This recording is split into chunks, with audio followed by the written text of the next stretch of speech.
My parents declared in court, "Miami villas are ours. She isn't worth a single cent."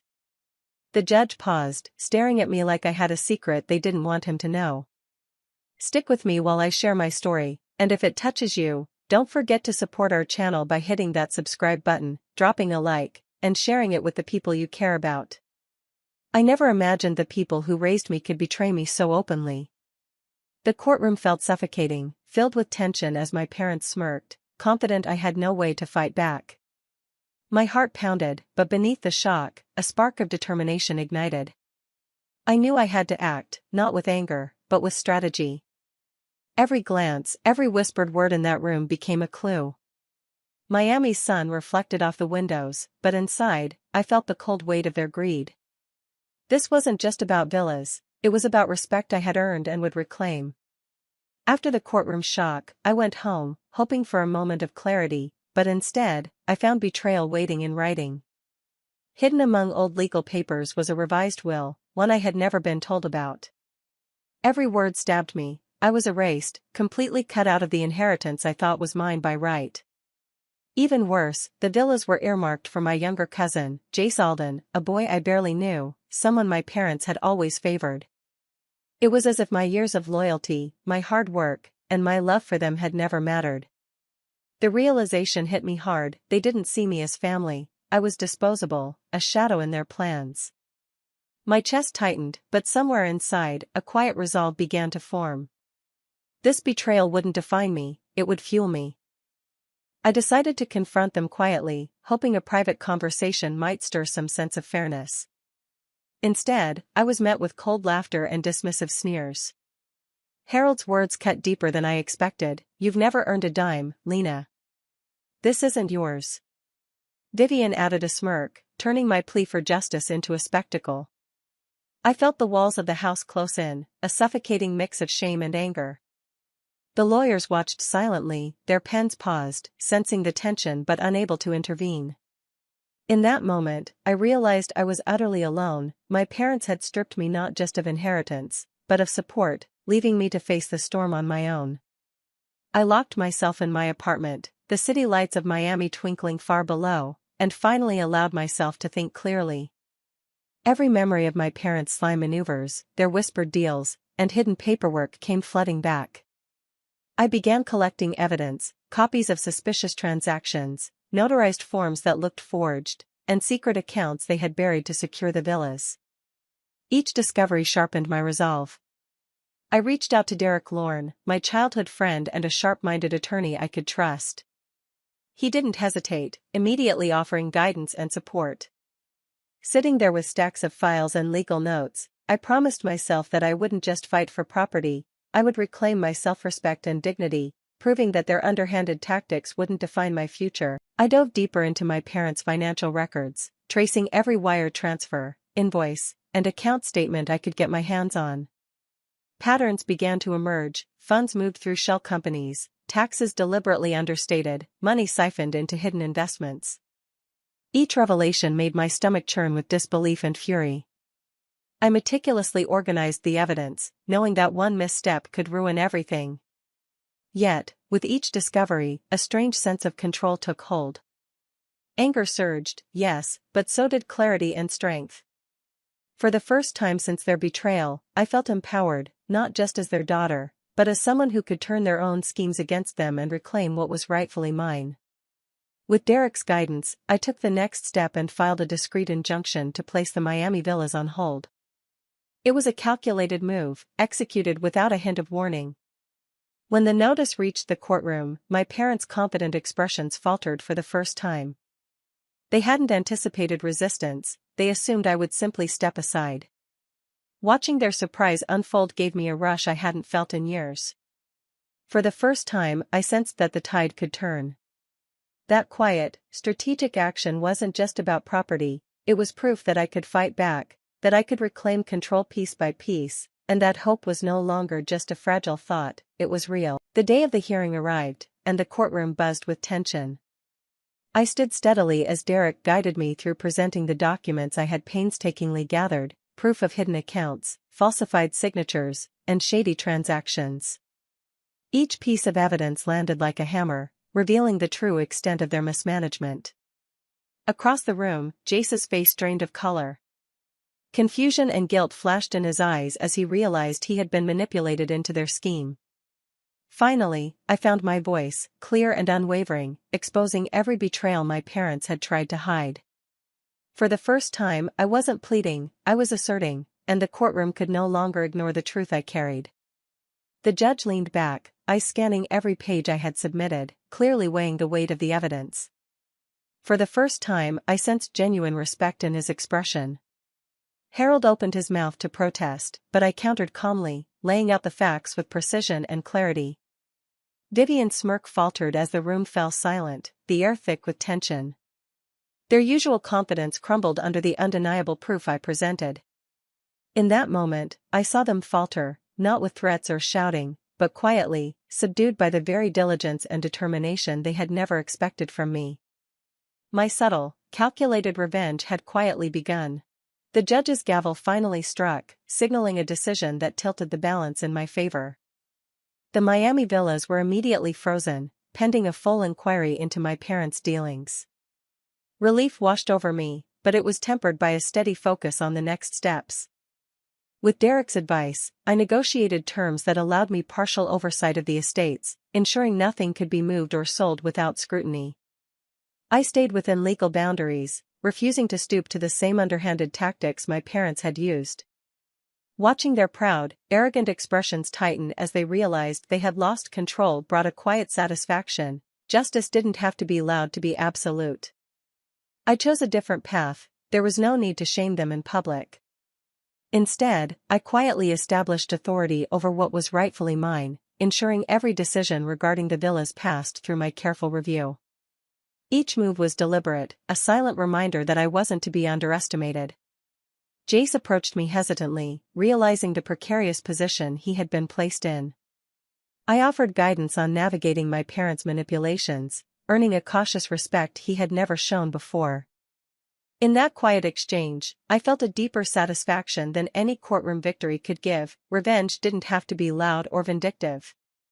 It was measured, controlled, and entirely mine. With the legal battles behind me, I turned my attention to building something of my own. I began investing carefully in Miami properties, focusing on transparency and fairness, determined to create a business rooted in integrity. Each purchase, each deal reinforced my sense of independence.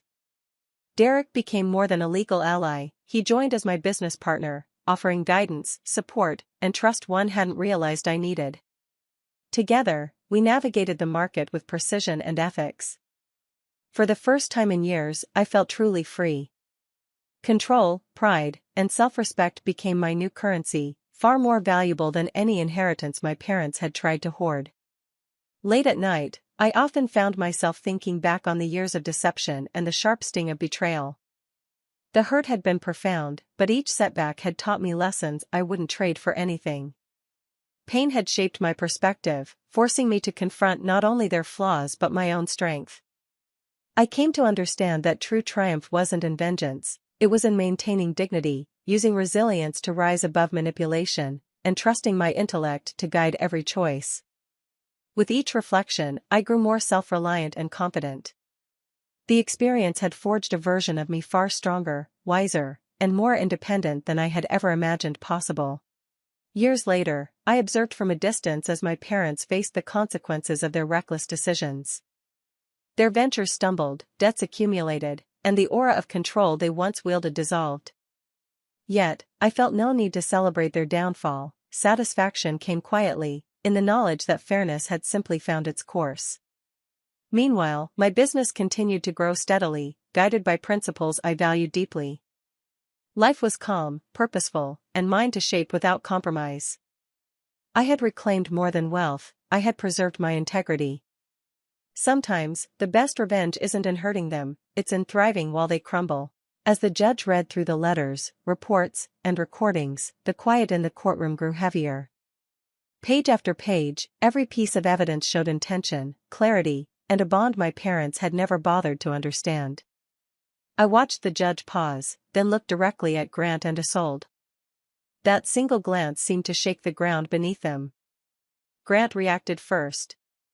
He shot up from his seat, his voice rising before his attorney could stop him. He pointed at me and said I had stolen family property, repeating it like it was a fact. He insisted the villas were never meant for me, that Aunt Maribel had been confused, that I had somehow taken advantage of a weak moment. His anger filled the room, but none of it matched the calm, deliberate evidence in front of the judge. Isolde followed with tears, clutching a tissue and shaking her head as if she were the wronged one.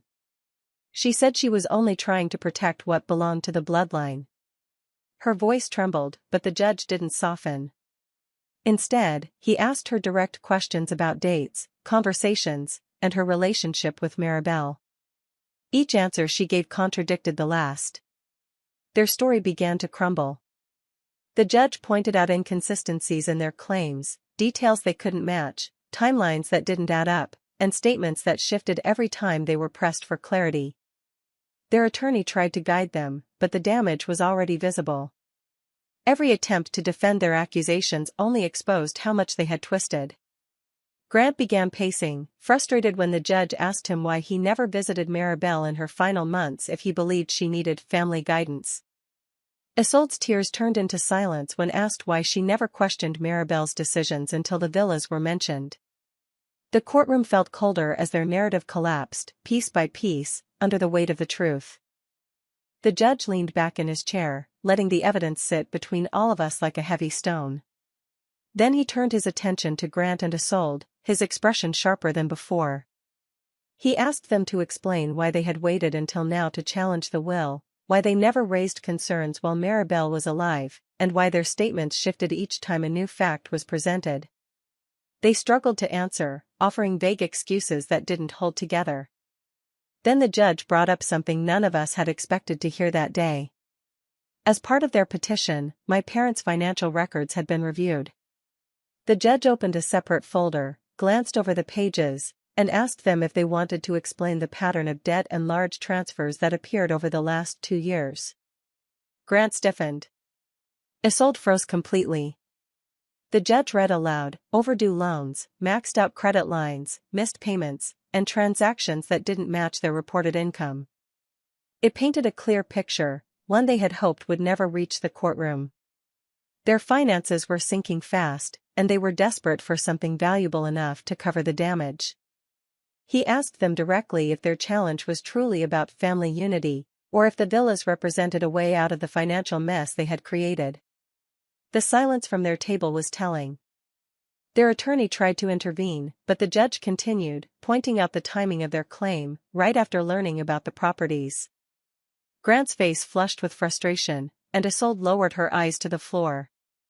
The judge noted that their motives appeared less about concern for Maribel and more about rescuing themselves. In that moment, the atmosphere in the courtroom shifted. Their accusations lost weight, their story lost force, and for the first time since the petition began, the truth stood clearer than their intentions. The judge's gavel came down with a firmness that echoed through the courtroom. He announced that the claim filed by Grant and Isolde was without merit. Every document, every recording, every note from Aunt Maribel had been considered, and the court found that she had acted fully of sound mind, with the clear intention of leaving the villas to me alone. He ruled that the properties belonged entirely to me. The judge also noted the malicious nature of my parents' actions, stating that attempting to undermine the will with false claims was unacceptable. Grant and Isolde were formally warned that any similar attempts in the future could result in further legal consequences. Red sat quietly beside them, his usual confidence gone. He avoided looking at me entirely, keeping his head down as if he wanted to disappear. I could feel his shame from across the courtroom without a single word being exchanged. The judge's words hung in the air long after the gavel fell.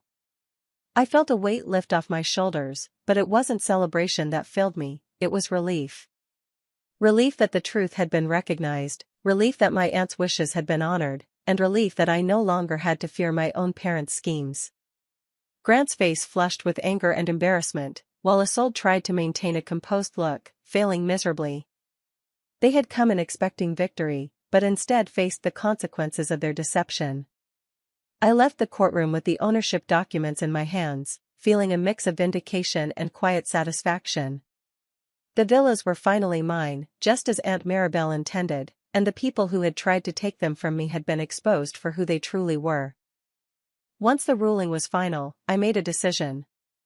I would not confront them, argue, or waste another second on their anger.